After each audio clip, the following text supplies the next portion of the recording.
Hello YouTube. Today this will be a video regarding the Lithonia ELM2L.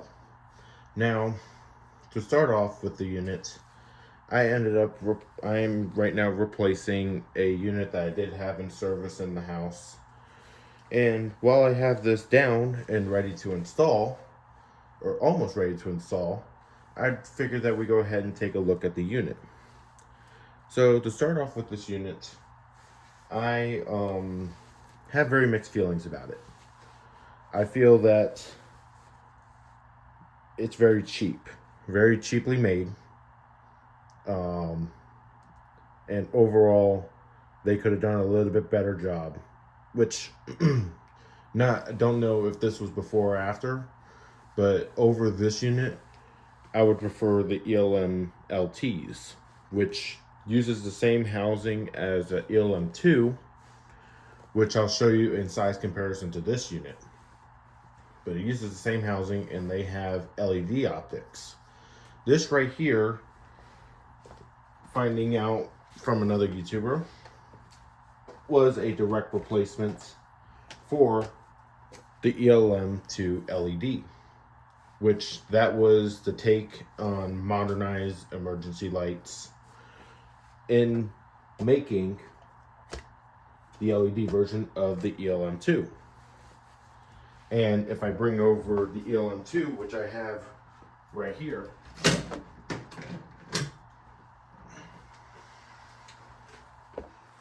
not even going to bother just taking the battery, I'm going to put it right back up. That's the ELM2 compared to these two units. You can see here the ELM2 LED is much smaller, but our focus is the ELM2L. And you can see here is smaller than the ELM2. This one right here is very bulky, and many people would actually go with these units because they're compact. You can get them at any big box store, and the batteries, they are very long lasting. The old batteries, 6 volts, heavy. This is a very heavy unit, so people don't like to go with these anymore. The optics on these, they don't really care about the brightness. They just want to meet the fire inspection.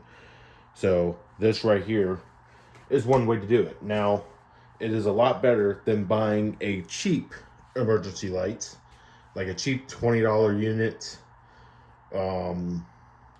that really just don't do anything. Like if you were to install this would actually be a pretty good unit over those. However, let's go over some of its positive and negative points.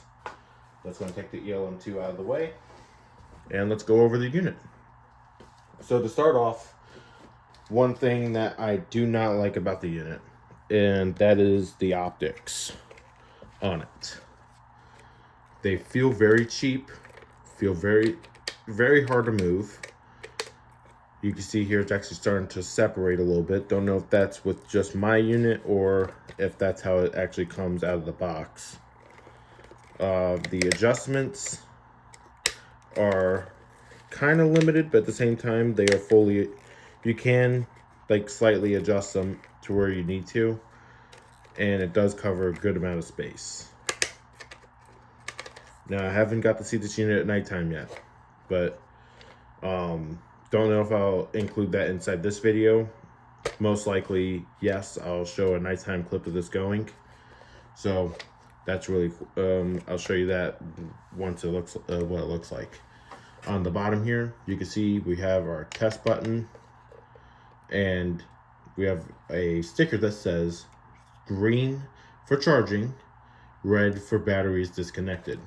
So this unit does not have self-diagnostics.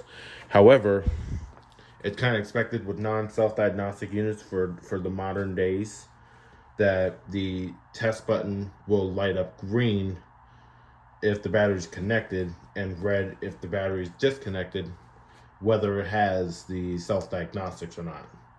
It won't tell you if the battery has a fault in it. So if you see the green LED, you still want to go and push the test button on this, because it could be that the battery is still dead even though it sees the battery is connected. Now, if the battery is completely dead, I don't know if it's going to come up as red. I guess we'll see in a few years once this decides to go. Now, the unit puts out 110 lumens, which is actually very similar if you remember the ELM2 LED. Now, as far as runtime, it will at least last 90 minutes, but I believe from hearing with other people that have had this unit, they said it lasts around 2 hours to 2 hours and 15 minutes. So it's a very long time.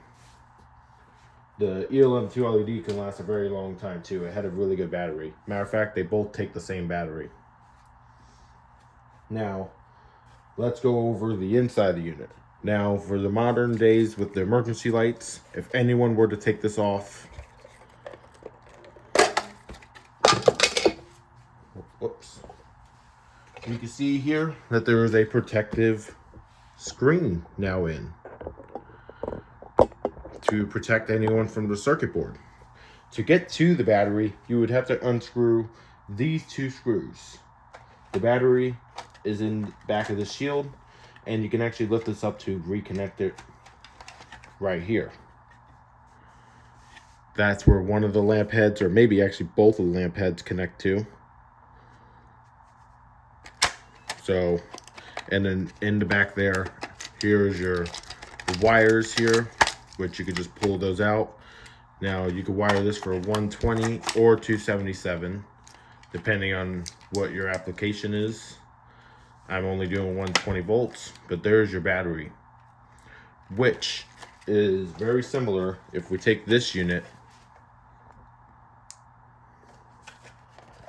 and open it up, very similar battery. This is the SD model of this emergency light.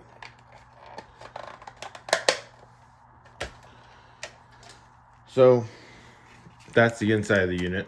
You just have a battery,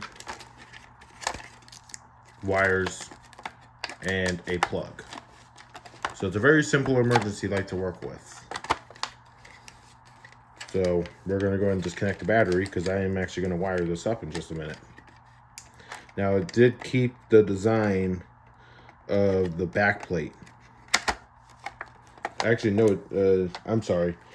It did not keep the design of the back plate, where this unit,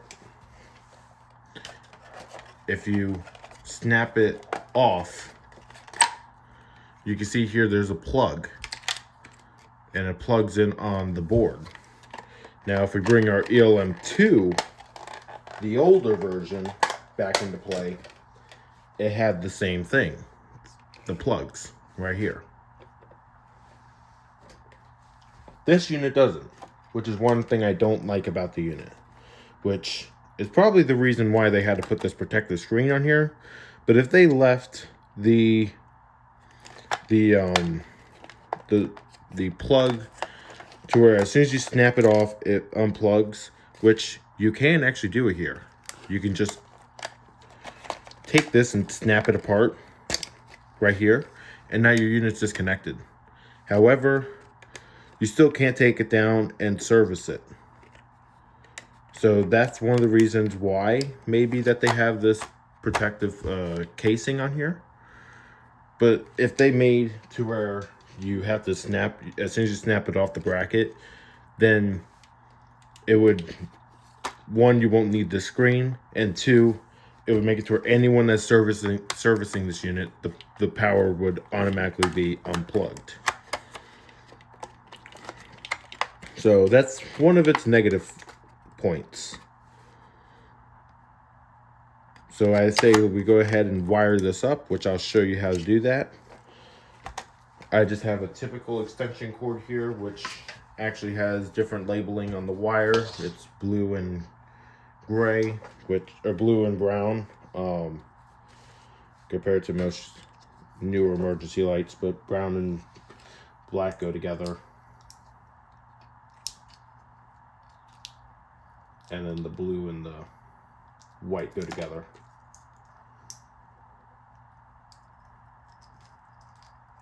But if they made it to where we could, you take the unit and you snap it in and out of a mounting bracket, it would not make these problems as much of a thought, or no one would actually second guess, like, man, am I going to get shocked by this, because the unit is just unplugged. But let's go ahead and plug in the unit. So you can see it did blink and the green LED is on. Now, if I were to go ahead and disconnect the battery,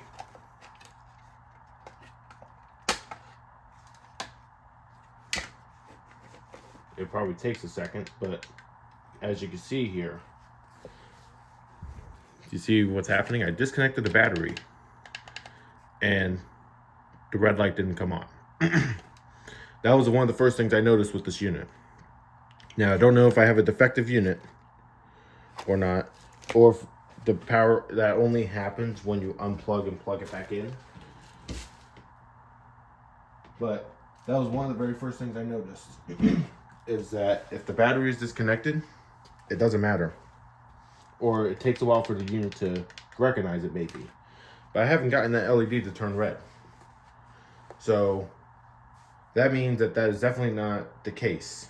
And it might be a little bit misleading to see that that green is on, like, oh, the battery's connected. It's disconnected. It's disconnected. I pulled the right plug in here. And I pushed in the test button, nothing's happening. So that was one of the very first things I noticed. But now we can go ahead and push the test button now. You can see here that does come on. Now, bringing my ELM2 back in here, the camera doesn't do it justice, but that unit is bright. Now, if we're going to turn this unit on, it's about the same brightness, maybe a little bit brighter than the ELM2. The ELM2 is a very bright unit. Now, this one here, I can't demonstrate because I don't have a battery for it. I could swap the batteries, but I'm not even going to bother, because they're both about the same brightness.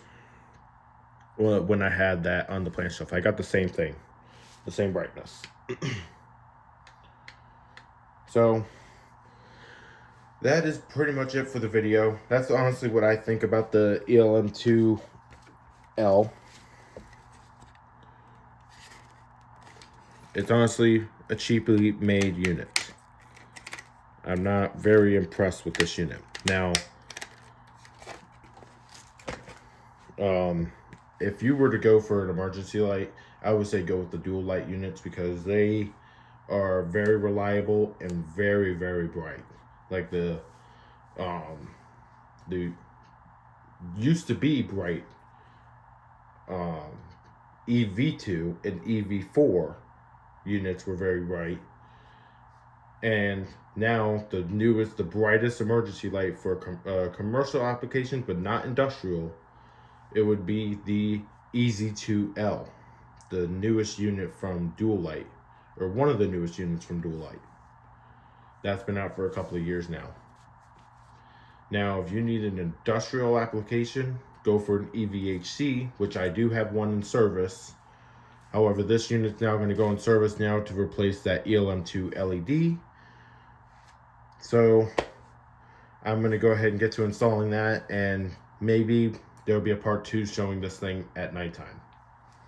So I thank you for watching. Please subscribe, comment, and like this video, and have a great day.